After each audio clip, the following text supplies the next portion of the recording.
Bendita Esperança, com o pastor Eliezer Freitas. Jesus Cristo poderá voltar ainda hoje. Se Ele não voltar, estaremos esperando por Ele amanhã. Igreja da Bendita Esperança, Rua Augusto Trombini, 444, no alto da cidade.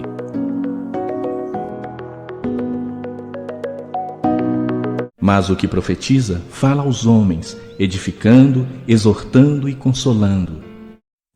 E deixando-os, saiu da cidade para Betânia, e ali passou a noite.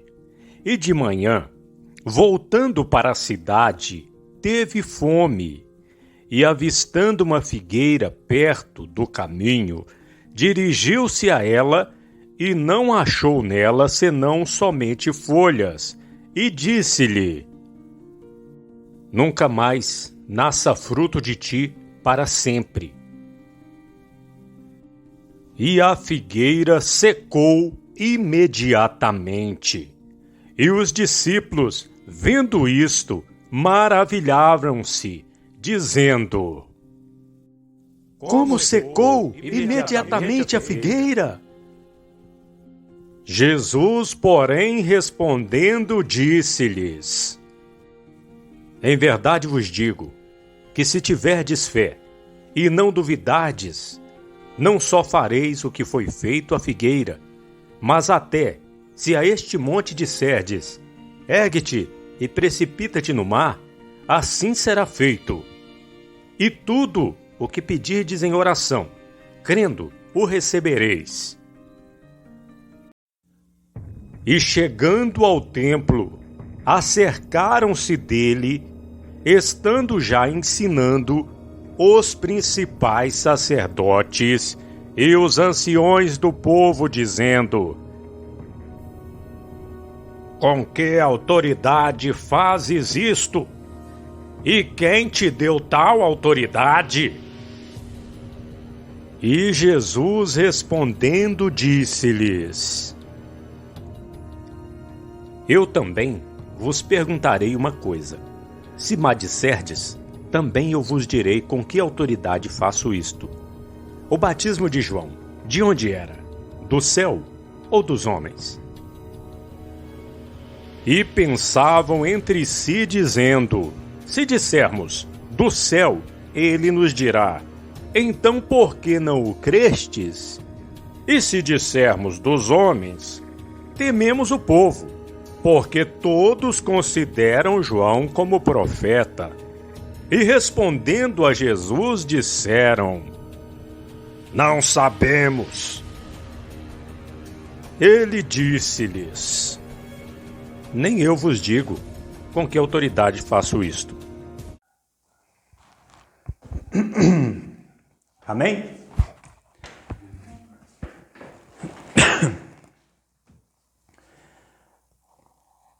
Evangelho de São Marcos, capítulo 16, 9. Eu quero mostrar para os irmãos aqui, nesta noite, duas coisas importantes. Primeiro, nós vemos aqui, algumas vezes, a palavra crer e os derivados desta palavra crer. E eu queria mostrar para os irmãos o que é crer. E eu quero mostrar também que entre os sinais que Jesus disse que seguiriam aqueles que creem, o último sinal é: imporão as mãos sobre os enfermos e sararão. Hoje, este sinal continua acontecendo? Sim, nós vamos mostrar o porquê. Vamos ler então, Marcos capítulo 16, 9. E Jesus, tendo ressuscitado na manhã do primeiro dia da semana, apareceu primeiramente a Maria Madalena, da qual tinha expulsado 7 demônios. E partindo ela, anunciou àqueles que tinham estado com ele, os quais estavam tristes e chorando. E ouvindo eles que vivia ou seja, que o nosso Senhor Jesus Cristo vivia, ouvindo eles, e que tinha sido visto por ela, não o creram. Observe, não o creram. Versículo 12. E depois manifestou-se de outra forma a dois deles, que iam de caminho para o campo. E indo estes, anunciaram-no aos outros, mas nem ainda estes creram. Observe de novo. Observe de novo. Primeiro, Maria Madalena disse para os discípulos que Jesus tinha ressuscitado, e eles não creram. Depois Jesus apareceu para dois dos seus discípulos que iam de caminho para o campo. Estes falaram para os discípulos e eles também não creram. O 14, versículo 14. Finalmente apareceu aos 11, quando, ou melhor, estando eles assentados à mesa, e lançou-lhes em rosto a sua incredulidade e dureza de coração, por não haverem crido nos que o tinham visto já ressuscitado. E disse: ide por todo o mundo, pregai o evangelho a toda criatura. Vamos observar novamente aí. Por não haverem crido. Olha aí, terceira vez que aparece algo ligado ao verbo crer. Eles não creram. Agora o versículo 16. Jesus censurou a incredulidade deles, a dureza de coração, e no verso 16 Jesus disse: quem crê e for batizado será salvo, mas quem não crê será condenado. Amém, Jesus? Amém, meus irmãos? Amém. Olha, veja, o que é crer? É acreditar. É simples, não? Crer é acreditar, dar crédito. Veja que crer é acreditar por quê? Pelo contexto nós vemos isso. Primeiro, Maria Madalena, ela viu Jesus ressuscitado. E o que Maria Madalena fez? Ela chegou até os discípulos e contou que Jesus estava vivo. E eles não creram, ou seja, eles não acreditaram. Continuaram tristes e chorando. Os dois discípulos que iam de caminho para o campo viram Jesus e contaram para os discípulos, mas eles não creram. Eles não acreditaram. E Jesus, quando apareceu para eles, censurou a dureza de coração deles, lançou em rosto, repreendeu eles pela incredulidade e dureza de coração. Então, incredulidade é não acreditar na verdade, não acreditar na palavra de Deus. E quando Jesus manda eles ir pelo mundo pregar o evangelho, ele diz: quem crê e for batizado será salvo, quem não crê será condenado. Ou seja, quem acreditar será salvo. Inclusive na Bíblia, em outra tradução da Bíblia, na atualizada, aqui aparece o seguinte, no versículo 11: estes, ouvindo que ele vivia e que fora visto por ela, não acreditaram. Olha aí. No final do versículo 13 diz: a estes dois eles não deram crédito. E quando Jesus fala, no versículo 14, porque não deram crédito aos que o tinham visto já ressuscitado. E só então no versículo 16 diz: quem crê e for batizado será salvo. Ou seja, nós temos uma tradução da Bíblia aqui que mostra que a palavra crer quer dizer acreditar, dar crédito. Só isso e nada mais. Só isso. A salvação é no momento que a pessoa acredita no Evangelho. O problema é que tem muitas pessoas que não acreditam de jeito nenhum. Você está aqui nesta noite. Por quê? Porque você acreditou que Jesus existe, que Jesus está aqui. Porque se você não acreditasse que Jesus ressuscitou, que Ele está vivo, que Ele está no meio de nós, você estaria aqui nesse lugar? Não, você não estaria aqui nesse lugar. Por que eu estou aqui nesse lugar? Porque um dia eu ouvi falar que Jesus ressuscitou, Eu ouvi falar que Jesus morreu na cruz pelos meus pecados, que eu sou pecador, que eu preciso de salvação, e eu acreditei em tudo isso que diz o Evangelho. Eu dei crédito. Então, crer é simplesmente acreditar. Crer é simplesmente dar crédito. E muitos, a grande maioria, não dão crédito à palavra de Deus, ao Evangelho. E Jesus prossegue dizendo, e estes sinais, versículo 17, seguirão os que creem. Em meu nome expulsarão os demônios, falarão novas línguas, pegarão nas serpentes. Se beberem alguma coisa mortífera, não lhes fará dano algum. E porão as mãos sobre os enfermos e sararão. Olha aí, quantos sinais são, hein? 5. Expulsar demônio, falar novas línguas, ou seja, novos idiomas, pegar nas serpentes, se beber alguma coisa mortífera, não fazer mal algum, e impor as mãos sobre os enfermos, eles ficarão curados. Eles ficarão sãos, eles serão sarados. Amém? No versículo 19 diz, ora, o Senhor, depois de lhes ter falado, foi recebido no céu e assentou-se à direita de Deus. E eles, tendo partido, pregaram por todas as partes, cooperando com eles o Senhor e confirmando a palavra com os sinais que se seguiam. Amém. Veja, Marcos termina o seu evangelho dizendo que eles foram pregando por toda parte e o Senhor fazia os sinais para confirmar a palavra. Podem fechar a Bíblia e preste atenção no que eu vou dizer agora. Hoje em dia, o Evangelho está sendo pregado, não por aqueles discípulos que já estão com o Senhor.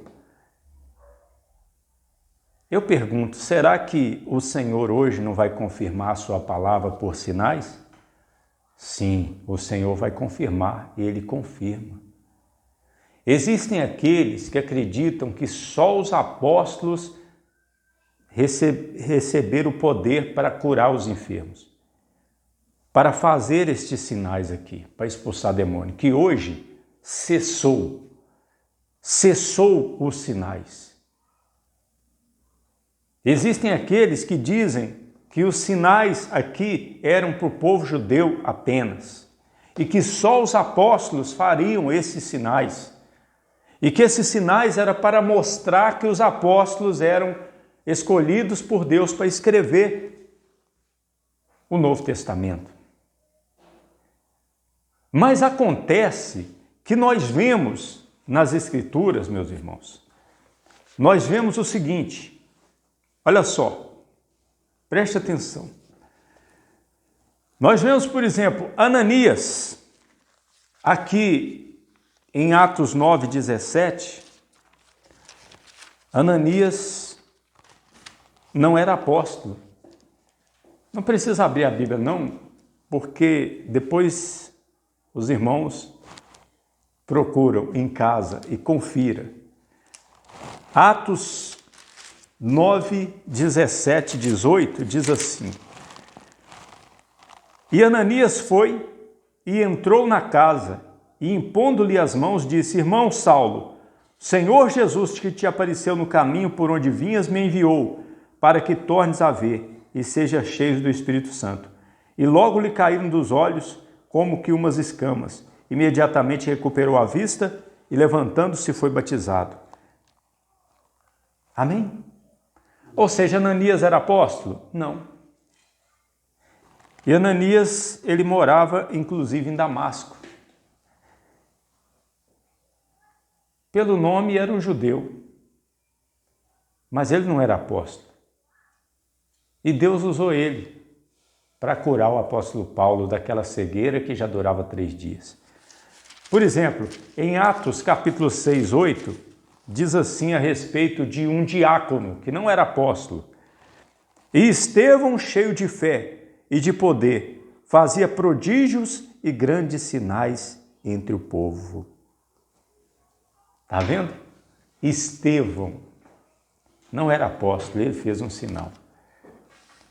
Outra coisa que nós podemos ver aqui, lá em 1 João 5,16, diz assim, 1 João 5,16, diz assim: se alguém vir pecar seu irmão, pecado que não é para a morte, orará e Deus lhe dará vida, aqueles que não pecarem para a morte. Se alguém, não está dizendo um apóstolo, um diácono, se alguém que crê orar para alguém que cometeu um pecado, Deus, perdoa ele, cura ele, Deus vai dar saúde para esta pessoa.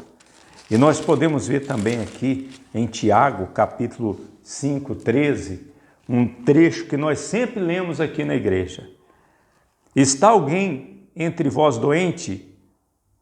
Tiago 5, 14. Está alguém entre vós doente? Chama os presbíteros da igreja, os presbíteros da igreja.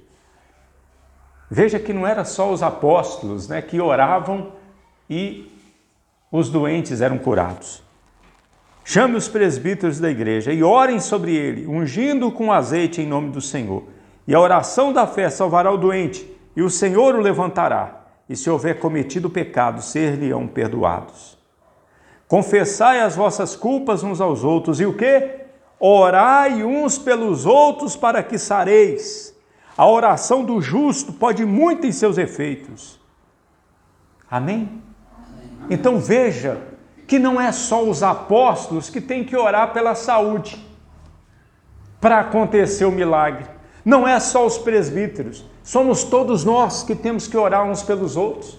Pedir a Deus para dar saúde uns para os outros. Somos todos nós que temos que pedir. Se você viu um irmão doente, você tem que orar. Pedir, Deus, eu creio no Senhor, então faz um milagre na vida daquele irmão, cura ele. Amém? Amém. E olha, em Atos 28, 9, fica claro que os sinais não eram só para os judeus. Atos 28, 9, eu vou ler um pouquinho antes. Diz assim, vamos ler um pouco antes, Atos 28.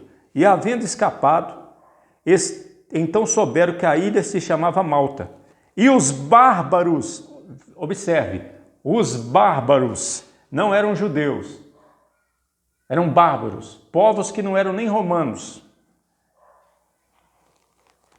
Usaram conosco de não pouca humanidade, porque acendendo uma grande fogueira nos recolheram a todos por causa da chuva que caía e por causa do frio. E havendo Paulo ajuntado uma quantidade de vides, que em algumas traduções está gravetos, e pondo-as no fogo, uma víbora fugindo do calor. O que é uma víbora? Uma cobra venenosíssima. Lhe acometeu a mão. E os bárbaros, vendo a víbora pendurada na mão, diziam uns aos outros: certamente este homem é homicida, visto como escapando do mar, a justiça não deixa viver. Mas sacudindo ele a víbora no fogo, não sofreu nenhum mal. E eles esperavam que viesse a inchar ou cair morto de repente. Mas tendo esperado já muito e vendo que nenhum incômodo lhe sobrevinha, mudando de parecer, diziam que era um deus. Ou seja, primeiro sinal aí, Paulo pegou numa serpente. A víbora foi na mão dele, mas ele sacudiu ela no fogo e não teve nada. E aqui está dizendo que era um animal, um réptil. A víbora, quando pegava uma pessoa, a pessoa morria. Os bárbaros, vendo a víbora pendurada na mão dele, disse: ele vai morrer. Ele vai morrer, não tem jeito. Esse aí não escapa. Esse aí não escapa. Pois escapou. E se cumpriu um sinal de Jesus. E não foi para os judeus. Por quê? Porque quem estava ali na ilha eram os bárbaros. Continuando. E ali próximo daquele lugar havia umas herdades que pertenciam ao principal da ilha, por nome Públio, o qual nos recebeu e hospedou benignamente por 3 dias. E aconteceu estar de cama enfermo de febre e disenteria o pai de Públio, que Paulo foi ver, e havendo orado, pôs as mãos sobre ele e o curou. Feito, pois, isto, vieram também ter com ele os demais, que na ilha tinham enfermidades, e sararam. Olha aí, os bárbaros receberam a cura naquele dia. E 3 meses depois partimos num navio de Alexandria que invernara na ilha. Amém? Meus irmãos, eu poderia mostrar aqui outros trechos da Bíblia que provam que esses 2 argumentos estão certos. Primeiro, crer é simplesmente acreditar. Dá crédito. Muitos querem complicar as coisas. Muitos que acreditam que a salvação também é pelas obras, querem dizer, não, crer é mais do que acreditar. Crer é você acreditar e provar que acredita, você ter obras. Não, crer é simplesmente acreditar mesmo. Obviamente que depois que a pessoa recebe a salvação, a pessoa vai andar nas boas obras. Mas ela é salva simplesmente pela fé, o acreditar. E outra coisa, os milagres continuam acontecendo ainda hoje. Jesus continua curando os enfermos ainda hoje. E se alguém disser que cessou, não cessou. Eu poderia dizer aqui que eu fui curado. Quando eu aceitei Jesus, eu fui curado. Eu vi minha irmã ser curada de um problema na mão. Eu vi.